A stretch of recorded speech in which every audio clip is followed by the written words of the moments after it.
wanta biraa miti waan biraas hin jedhu wantumti ana mudate kun isin hin mudatin isinii miti jechuudha. Xilaatuma keessaniyyuu hin mudatiniin isiniin jedha. Nagaa hin dagannee nagaa faraarri waaqayyoo bakka isin jirtanitti isiniif haa baay'atu. Akkam jirtu hordoftoota koo nagaa jirtu an nagaa koodhaa galata waaqayyoo. Egaa yeroo darbee viidiyoo wayii isinii waraabin ture jechuudha. Viidiyoo waa'ee maalirratti waraabee waa'ee ogeessi mastaawutii balbala dibu jechuudha. Balbala kana dibu na jalaa balleessi ture jedhee viidiyoo xiqqoo tokko isinii waraabin ture jechuudha. Ogeessa sanaa koomentii jalatti namoonni baay'een keessan jechuudha yaada garaagaraa naaf kennitanii galatooma. Yaada baay'inni keessan naaf kennitan keessaa inni tokko maal jettanii akkuma balleessetti jechuudha. Akkuma balleessetti dhufee haa dhiquutii isumatti himii naan jettanii yaadni isin naan jettanillee baay'ee bareedaadha dhugaa dubbachuudhaaf.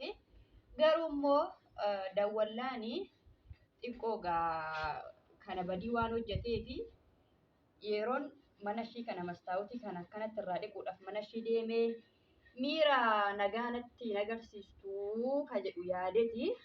Atumti ofuma keetii dhiqi malee hin dhufu sun guddaa ta'eetii naan jedheen da'uun jechuudha. Waan hundumaafuu daawwattoota keenya wanti na mudate kun isin hin mudatini. Yeroon akkatti ammaa viidiyoo waraabee akkanatti isinitti himu kuni xiqqoo qoosaa wayii yookiin wanta salphaa isinitti fakkaata. Waan salphaa miti. Waan baay'ee ulfaataadha jechuudha wanti kuni. Ergasii dhugaa dubbachuudhaaf mastaawutii kana erga gaafa viidiyoo isinii waraabeti mastaawutii kana dhiqaan jira. Maaliin dhiqaa jirta yoo jettanii kuni dawaan kun kan mastaawutii dhiqamu jedhaniitu naaf kennan jechuudha. Nan bitee qarshii 300 hin bitee garuu akkuma argaa jirtan kana qofa dhiqee baase kana dhiqee baase kanas dhiqee baase kana kun argitanii bakka jiru qarshii 300 bitama isiniin jedheera.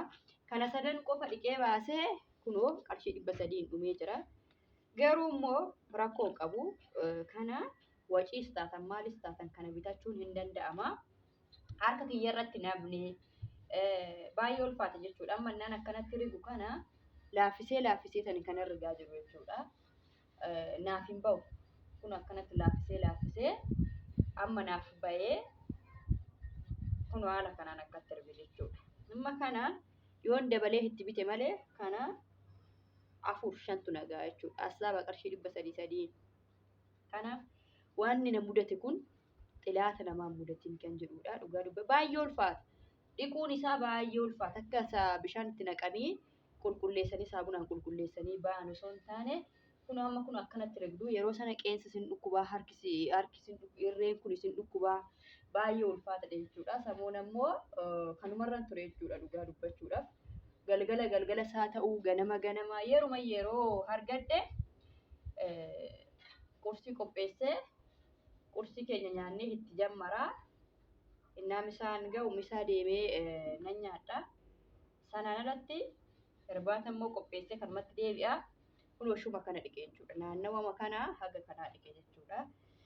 Wanta kiyyaa isin hin mudatini. Mudannoon kun kan na mudate yeroo baay'ee wanta ati bira jirtu fakkeenyaaf wanta ati bira jirtu anaaxonni si sodaatanii si hojjetu jechuudha. Ati bira hin jirtu taanaan baay'ee rakkoo guddaadha. Yeroo sana namtichi mastaawutii kana abbii mana kan hojjechiisee maaliif callisee mastaawutiin kun maaf akkatti dibamee jechuu dandeessu. Yeroo sana mucaa biraazarii kiyyatti hojjechiise mana maal jedhee namtichi nan dhufee dhiqaa. Gaafuma qalama kana dibu dhufeen dhiqaa waan rakkoo hin qabu mucaadhanii akkasitti hubachiise mucaa. Garuu immoo erguma ani biyya galee kun amma ji'a gara 5ffaa fixee 6ffaa qabadheen jira. Takka osoo silkii isaatti hin dawwalin oolee bulee hin beeku. Garuu maal laan jedhaa waan ammana nama cinqan miti. Kan mastaawutii kana balleesserra kan qabeenya koo amma kana balleesserra maal laan jedhaa waan amman ulfaatu miti. Ofiinuyyuu bakka inni qaba waan ta'eef waan amman ulfaatee namatti caqacaqaniyyuu miti naan jedhee silkiin irratti cufa jechuudha. Kanaaf egaa viidiyoo kanarra deebi'ee kan inni isiniif akka waraabu na godhee yeroo kun biyya Arabaa teessanii maatiin mana isinii ijaaru anarraa barnoota fudhadhaa jechuudha. Waan hundumayyuu of eeggannoodhaan akka hanaaxeen jedhan osoo hin taane of eeggannoodhaan jechuudha. Isiniif haa hojjetanii. Of eeggannoon hin hojjetan taananii kisaaraa yookiin 40,000 yookiin 50,000 sanaa olidha jechuudha kan isinii. Kanaaf kisaaraa 30,000, 40,000, 50,000 sanaa ol kisaaraa isin godhu jechuudha. Anamma taa'ee naan yaadu jechuudha. Silaa torbee amma kanaa ji'oota amma kanaa keessatti shuma kanan dhiqe, shuma kana sadannin dhiqe. Ka'ee mastaawutii kana ofirraa 35,000 guutuu kassaree mastaawutuma kana ofirraa jijjiiruu ka jedhutu yaada koo keessa dhufaa jira. Kuni fireenchi dooriidha jechuudha. Fireenchi dooriin kun immoo mastaawutii hedduu si fixa.